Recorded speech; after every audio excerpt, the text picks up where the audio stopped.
What's up, everybody? Welcome back to the opening pair. I am Keith Kilduff, and I am here to bring you my review of The Suicide Squad, the 2021 version that's just recently come out in cinemas, which is a somewhat semi-sequel to the 2016 version of Suicide Squad, which was directed by David Ayer.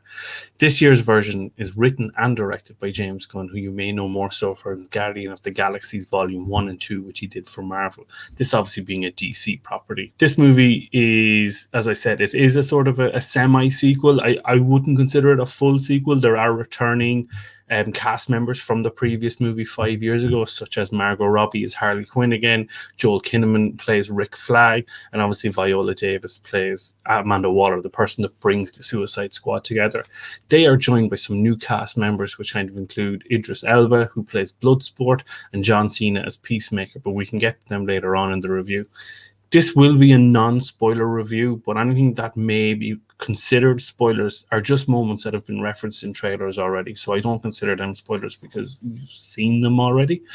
The premise of the movie is very simple, and of the Suicide Squad in general is very, very simple. As the name suggests, Amanda Waller, played by Viola Davis, enlists a group of jailed supervillains for Task Force X, and they join Rick Flag, who's a former army veteran, on missions. If they complete the mission, they get 10 years off their sentence, and if they die in the mission, well, the kind of collateral damage, and it's of no loss to her, but ultimately it's all about the mission. And the mission in this movie is very, very simple. They travel to a place and they have to intercept something that's called Project Starfish, and ultimately hilarity ensues after that. At the start of the movie, there's 16 members of the Suicide Squad, and as the marketing suggests, don't get attached to anybody because at any moment anyone could be clipped. Ultimately, I did really enjoy this movie from start to finish. Is it because we're living in a world without cinema for so long that it's just been great to get something back and to be able to see a big blockbuster movie? I'm not sure, but I think probably the best way of going about this is I'm going to talk about the things that I like, the things that I don't like, and ultimately I'm going to come to you whether I recommend this movie or not. So I think let's begin with what I kind of like to call my standout stats of the movie. So as I say, standout stats, what does that mean? Well, essentially it's what worked in this movie. And for me, what worked was the new cast members. John Cena, Idris Elba coming in, adding new energy, really revitalizing it and elevating it to another level that wasn't there 5 years ago. Sylvester Stallone plays the voice of King Shark, who in this movie is just hilarious from start to finish. As the name suggests, he's just a big human shark. He is just brings so much levity to the serious moments, but there's also a lot of heart and depth in his character. He is played like for comic relief, and as James Gunn said in interviews, he's essentially Rocky if Rocky was a big shark, I guess. Two breakout characters in this movie, ultimately for myself, is Polka Dot Man and Ratcatcher 2. And I'll let you guys decide when you see this movie why I think that.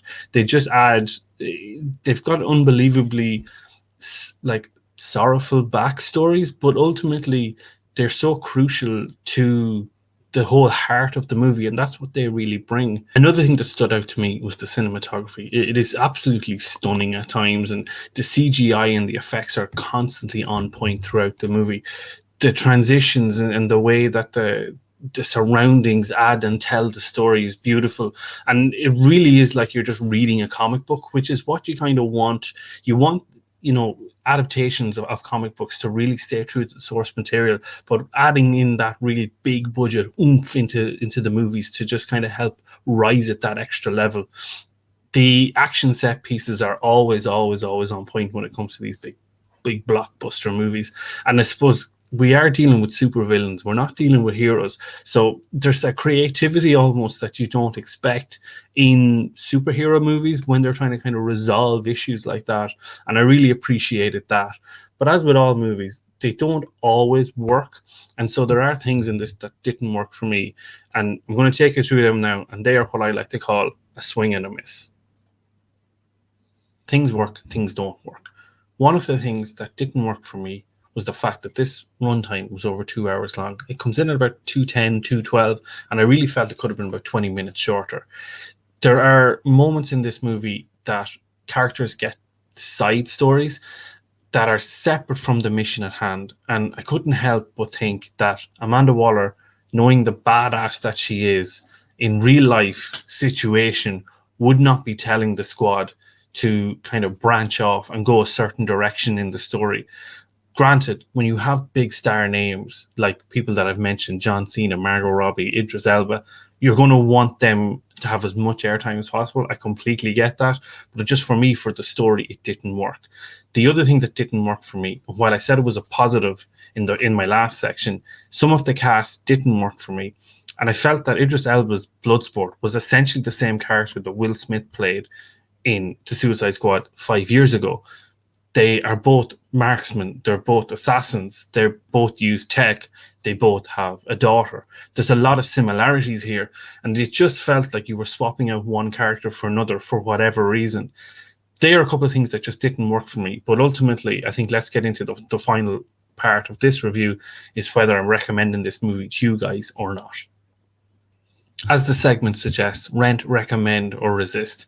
What am I going to say to you guys? Is this a movie that you should go and see in the cinema right now? Should I recommend this movie to you? Is this a movie that you just rent, that you wait for Sky Cinema to come out and sit down at home and watch it on a Saturday evening or a random Tuesday when there's nothing else on? Or do you completely resist this movie altogether and no need for you to go and see it? Personally, I don't think this is a movie you need to see in cinemas. But if that's something that you're into and you've got a bit of free time, go down to it, get a big bucket of corn and a Diet Coke, sit back and enjoy 2 hours of explosions, of humor and fun. Ultimately, I think that this is a movie that you can wait for Sky Cinema to have out for free and enjoy it in the comfort of your own home. So that's it. That's my review of the 2021 movie, The Suicide Squad, written and directed by James Gunn. I really hope you enjoyed this review. I really hope that you enjoyed the movie should you decide to see it. If you have, comment below. Let me know what you think of the movie. Let me know what your thoughts are. Did you enjoy this review in general? Please like, subscribe, and as always, we will see you on the next show.